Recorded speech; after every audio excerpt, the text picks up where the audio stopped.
आपके शहर में चीनी का रेट क्या है?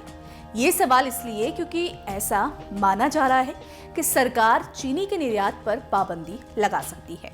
उपभोक्ता मंत्रालय के आंकड़े बताते हैं कि जनवरी में चीनी का रेट 41 रुपए किलो था, जो अप्रैल में 42 हो गया और अगस्त में 43 रुपए किलो पर पहुंच गया।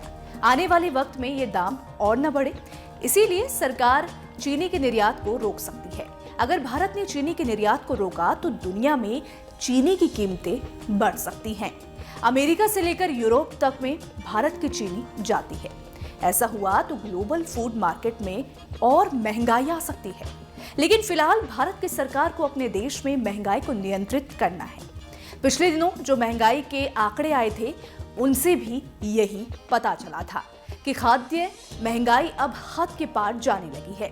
टमाटर से लेकर मसाले और दालें तक महंगी हो गई हैं। रिटेल महंगाई जुलाई में 15 महीनों के उच्चतम स्तर पर पहुंच गई, 7.44% हो गई। खाद्य महंगाई 11.5% को पार कर गई। ऐसे में सरकार नहीं चाहेगी कि चीनी के दाम भी महंगाई की आग में घी का काम करे। निश्चित तौर पे इस बात के आसार हैं कि शायद भारत जो है शुगर के एक्सपोर्ट पर भी प्रतिबंध लगाएगा। इसका निश्चित तौर पे डोमेस्टिक मार्केट में उसके बाद कीमतों पे प्रभाव पड़ेगा, कीमतें जो हैं वो कम होंगी।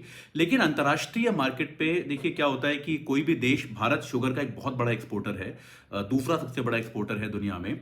और अगर बहुत सारे देश जो हैं वो भारत के शुगर एक्सपोर्ट पर काफी हद तक निर्भर करते हैं, बैंक करते हैं, तो इससे क्या होता है कि अंतर्राष्ट्रीय जो बाजार होता है उसमें आपकी जो क्रेडिबिलिटी है, उसमें आपकी जो विश्वसनीयता है, वो थोड़ी सी कम होती है। बात चीनी की होगी तो जिक्र गन्ने का भी होगा, क्योंकि चीनी गन्ने से ही बनाई जाती है। पिछले दिनों मौसम ने गन्ने की फसल पर रहम नहीं किया।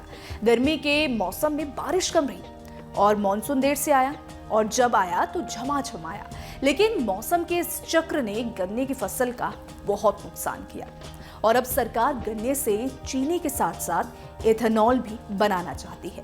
मौसम विभाग की रिपोर्ट बताती है कि महाराष्ट्र और कर्नाटक जैसे राज्यों में बारिश औसत से कम रही है और भारत के कुल चीनी उत्पादन का आधा हिस्सा इन्हीं राज्यों से आता है। इस सीजन में सरकार ने चीनी मिलों को 30 सितंबर तक केवल 6.1 मिलियन टन चीनी निर्यात करने की इजाजत दी है, जबकि पिछले सीजन में 11.1 मिलियन टन चीनी बेचने की इजाजत दी गई थी। अगर सरकार चीनी के निर्यात पर बैन लगाती है तो 7 साल में पहली बार ऐसा होगा जब भारत चीनी के निर्यात को रोकेगा।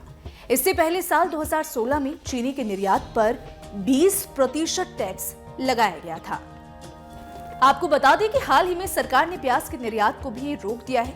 इसको लेकर महाराष्ट्र में कई जगहों पर विरोध प्रदर्शन भी हो रहे हैं। प्याज से पहले सरकार ने गैर बासमती सफेद चावलों के निर्यात को भी रोक दिया था और उससे पहले गेहूं के निर्यात को भी रोक दिया गया था। अब देखना होगा कि सरकार चीनी पर क्या फैसला लेगी।